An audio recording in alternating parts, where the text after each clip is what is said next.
What's up guys? Welcome back to another YouTube video.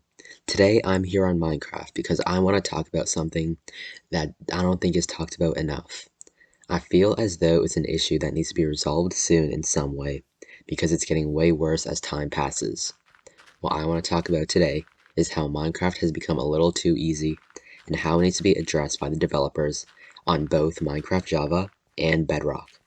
Another Minecraft content creator, the Mr. Epic, has made a video on this as well, which will be linked in the description along with its channel.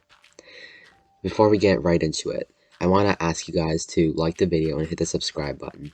Any support you guys give me helps me out a lot with growing as a creator and as a channel. But with that out of the way, let's just get right into it. So we know that Minecraft has had tons of different updates, all of which have been received in different ways. Some have been more well received and more popular, while others haven't been as fortunate. But one thing has remained consistent, the fact that all of them introduce something new to the game in some way. But with all of these new additions impacting the meta and the optimal playstyle for each different player, the game's difficulty is going to fluctuate in some ways. Some changes, such as giving weaker pieces of armor, like leather boots, specific uses, will completely affect the way you tackle certain situations. Over time, things are bound to change and completely alter the way you play. But so far, the updates have just made certain aspects of the game much easier.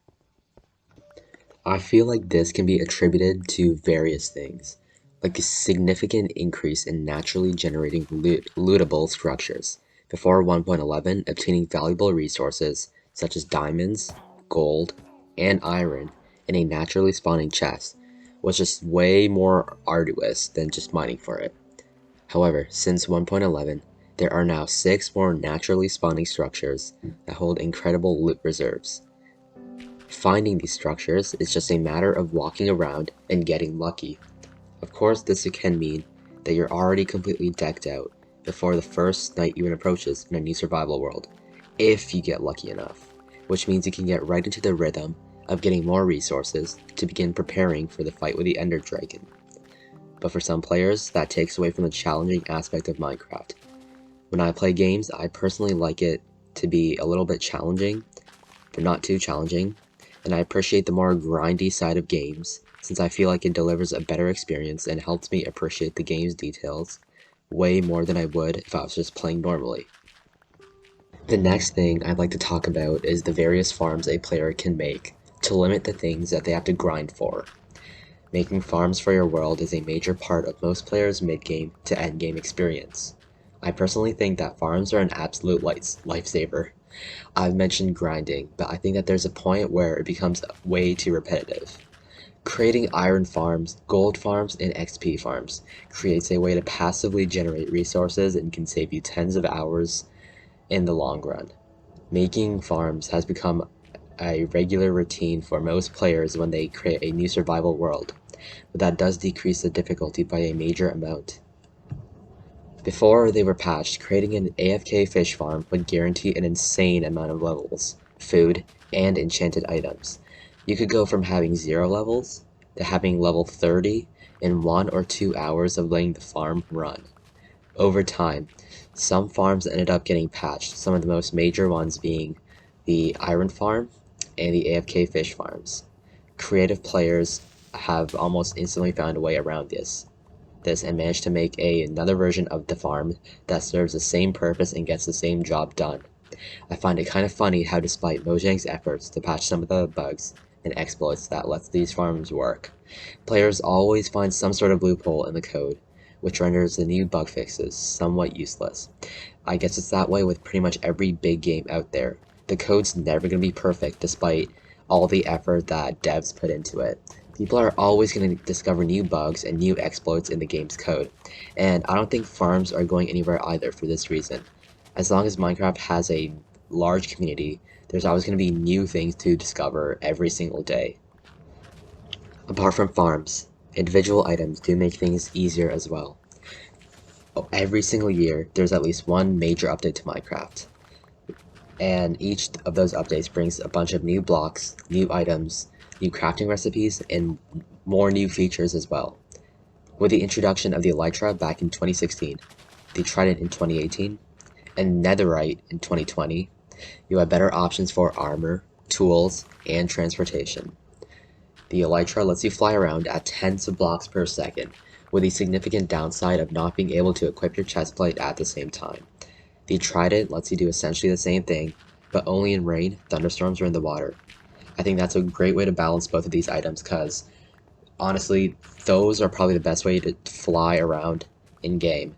They're some of the fastest modes of transportation that don't involve any exploits, and I feel like for the Elytra at least, not being able to have the chest plate makes everything a lot more suspense filled, and for the Trident, I think it's a great way to balance it because you need a source of water nearby to actually fly. However, Netherite gives you a tougher and more durable upgrade to your armor set. Beacons, which you can only make after defeating the Wither boss, can also give you certain buffs while in their vicinity.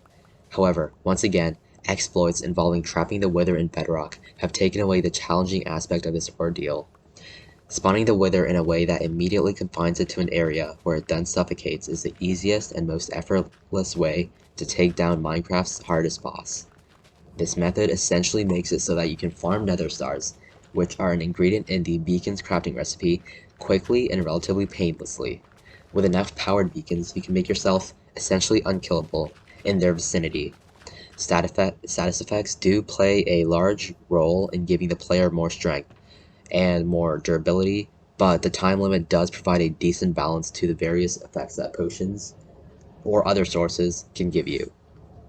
I personally think that the generated structures are mostly based on luck, but having the knowledge of obtaining OP items and building mob farms boils down to one thing, which can ultimately dictate your skill, or lack thereof, as a Minecraft player.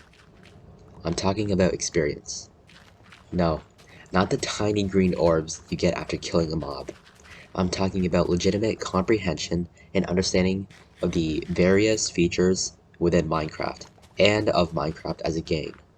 Despite how much I've talked about everything in Minecraft that can give you godlike abilities, I, and pretty much no one else can deny that without the experience and the know-how of obtaining these items or making these farms, you never find yourself making a piglin golden XP farm or spawning withers inside Bedrock.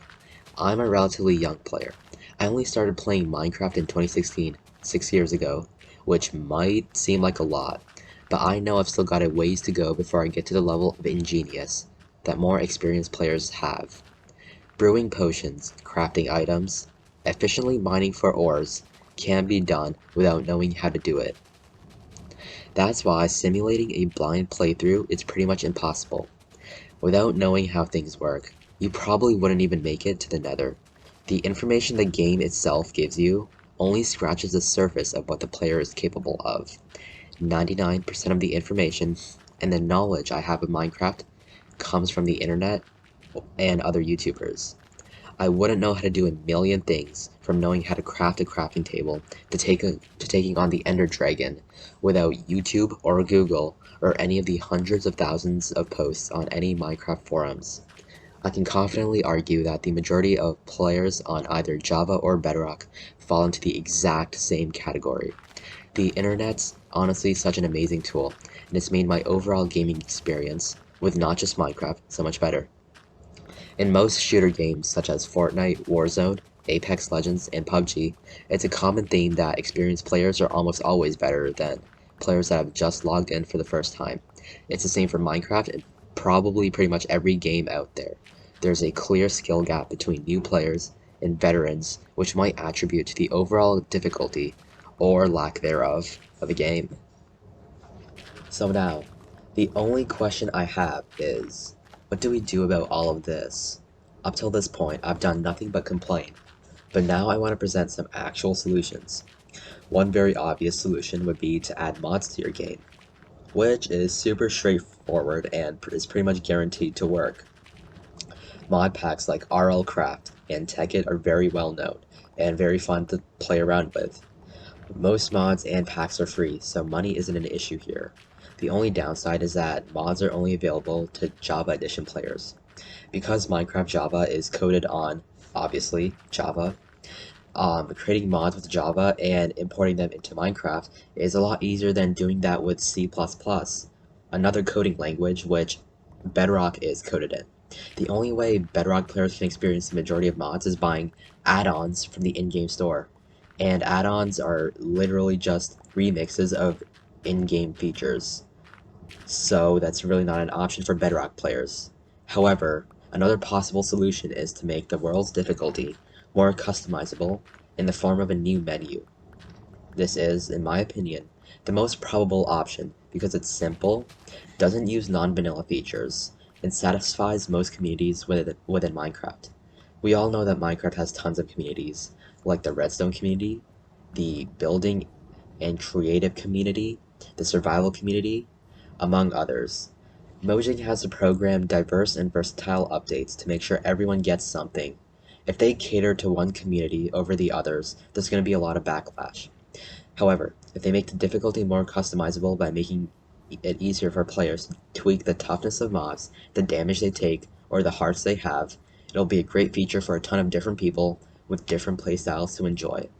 I think the second option might be implemented at some point if people ask for it enough, but I personally just don't see any other way for them to fix this issue unless they do a major balancing update, which will literally just piss off a lot of people.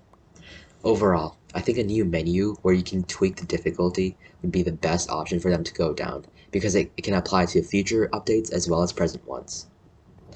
But yeah, I think that's probably it for today. Today's topic might be a little bit controversial, and I don't expect everyone, or even many people to agree with me, but in the end, that's literally okay. Minecraft is still a game that has a lot of possibilities for a lot of different people, and I think it's normal to want to enjoy it in whatever way you want, as long as you're not a griefer or a hacker on a server. No one should judge you for the way that you play. But with that said, I am done talking for today, so thank you guys so much for watching. If you guys enjoyed the video, make sure to like the video and subscribe for more content. I truly appreciate all the support on my videos lately, and I want to thank you guys for everything. Before I head out, I just want to remind you guys to check out Mr. Epic's video on this exact topic. It'll be top of the description. But yeah, that's literally it. Thanks for watching, and I'll see you guys in the next video.